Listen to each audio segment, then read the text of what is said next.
Сәлеметсіздер ме, құрметті оқырмандар, 3-ші сыныптың математика сабағы. 4-ші сабақ. Бүгінгі сабақта 1-ші тапсырмадан 7-ші тапсырмаға дейін бірге қарастыратын боламыз.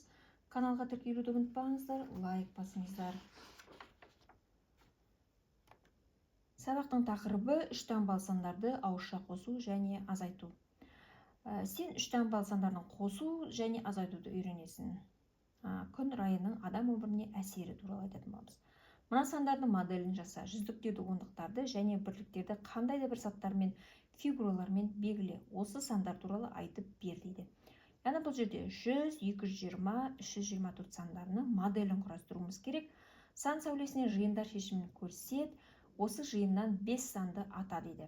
Біздер яғни бұл жерде 100 50 кем 100-ден, 70 кем 100-ден, 80 кем 100-ден, 90 кем 100-ден және 40 кем 100-ден деп 5 санды атай алатын боламыз.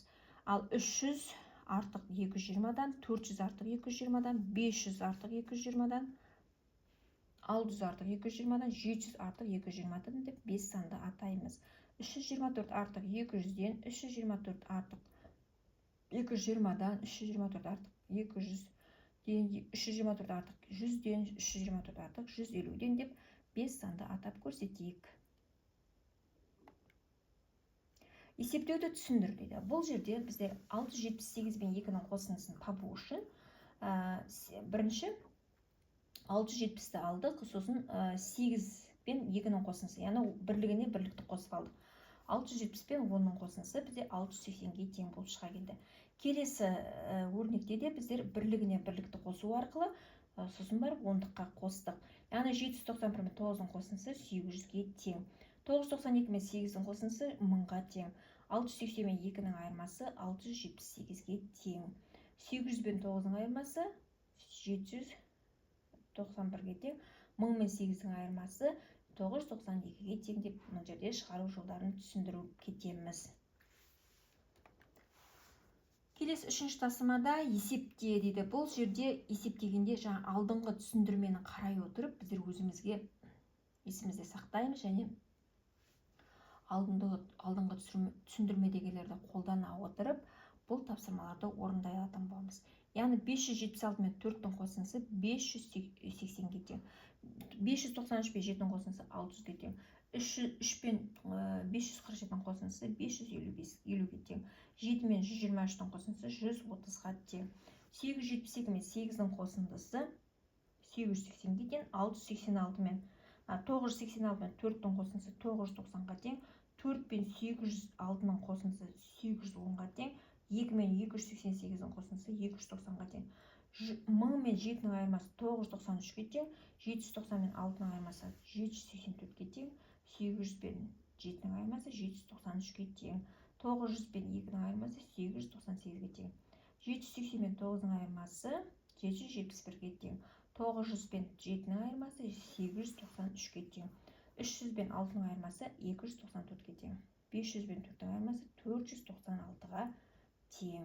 Келесі бөлігінде 567 мен 3-дің қосындысы 570-ге, 489 мен 1-дің қосындысы 440-ға, 560 пен 9-ның айырмасы 551-ге, 2 мен 678-дің қосындысы 680-ге, 6 мен 324-дің қосындысы 330-ға, 9 пен 7-дің айырмасы 893-ге, 777 мен 3-дің қосындысы 780-ге, 888 бен 2-ның қосындысы 890-ға, 500 бен 6-ның айырмасы 494-ге, ал 400 бен 9-ның айырмасы 391-ге, 670 бен 5-ның айырмасы 665-ге, ал 350 мен 8-дің айырмасы 348-ге тең болып шықты.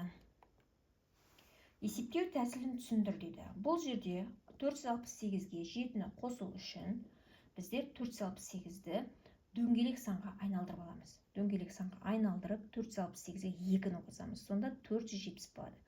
470-ге 5-ті қосамыз, сол кезде 475 болып шыға келеді. Ал мына жерде 622-ден алдын азайту үшін біздер бірінші 622-ден 2-ні азайтып аламыз. 620 болады. Әр жағында 6-ның құрамы ғой, 2 мен 4. Әр жағында 4-ті азайтсақ 616 болып шыға келеді. 302-ден 9-ды азайту үшін біздер 9-ды 2 мен 7-ге жіктейміз. Бірінші 2-сін азайтып аламыз. 302-ден 2-ні азайтқанда 300, 300-ден 7-ні азайтсақ 293 болып шыға келеді.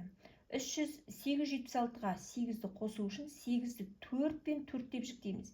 Яғни оған бірінші 4-ті қосатын болсақ, мына дөңгелек санға айналады. Яғни 880 деген дөңгелек санға айналады да, оған 4-ті қосып жүрсек, ол өте бізге жеңіл 884 болып шыға келеді. 5-ші тапсырма есепті шығар. Кері есеп құрастыр. Тәжірибелі метеоролог бір жылда 240 болжам, ал көмекшісі одан 115-ке кем болжам жасады. Олар жыл бойы бірге қанша болжам жасады? Бұл жердегі негізгі сөздеріміз метеоролог және көмекшісі. 240 белгілі, 115-ке кем белгісі және барлығы қанша жыл бойы қанша болжам жасады, соны табу үшін олардыкін екі амал қолданатын боламыз. Бірінші, көмекшісін тауып аламыз. 240-тан 115 тасайтып, сосын барып оған 240-ты қосса, 265-ке тең болды. Жыл бойы олар 265 болжам жасаған екен. Енді біздер кері есеп құрастырған кезде, мына жердегі метеорологты белгісіз етеміз де, ал мына көмекшісін белгілі етіп, 115-ке артық деп бірінші метеорологтың болжамын тауып алып, сосын барлығын тауып, кері есеп құрастыруларымызға болады. Келесі 6-шы тапсырма, бірінші мысалдарды шығар, олардың жауабын пайдаланып, келесі мысалдардың жауабын жылдам тап дейді. 650 мен 40-тың қосындысынан 390-ды сатқанда 300-ге тең, 640 пен 40-тың қосындысынан 390-ды сатқанда 310-ға тең, 670 пен 40-тың қосындысынан 390-ды сатқанда 320-ға тең. Келесі 560-тан 100 пен 60-тың қосындысын азайтқанда 400-ге тең, 560-тан 100 пен 40-тың қосындысын азайтқанда 420-ға тең. 560-тан 100 пен 20-ның қосындысын азайтқанда 440-ға тең. Келесі 310 мен 90-ның қосындысынан 100-ді азайтқанда 800-ге тең. 310 мен 60-тың қосындысынан 100-ді азайтқанда 770-ге тең. 310 мен 30-тың қосындысынан 100-ді азайтқанда 740-ға тең деп біздер жауаптарын пайдалана отырып шығара алатын боламыз. Келесі 7-ші тапсырмада балалар күн райын бір апта бойы бақылады. Кестеге қарап сұрақтарға жауап беріңдер дейді. Яғни жаңбырлы күндер дүйсенбі, бейсенбі күндері болған екен, ал желді күндер сейсенбі және сенбі күндері болған екен.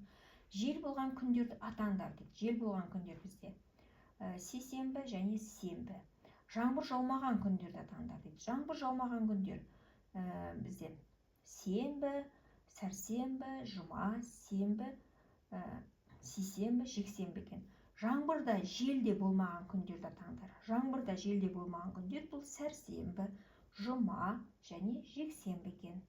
Міне осылай сұрақтарымызға жауап бере алдық. Біздер тапсырмалардың барлығын орындап аяқтадық. Сіздерге каналымыздағы тапсырмаларды бірге орындау түсінікті әрі нақты болатын болса, каналға тіркелуді ұмытпаңыздар. Лайк басыңыздар. Келесі сабақта кездескенше сау болыңыздар.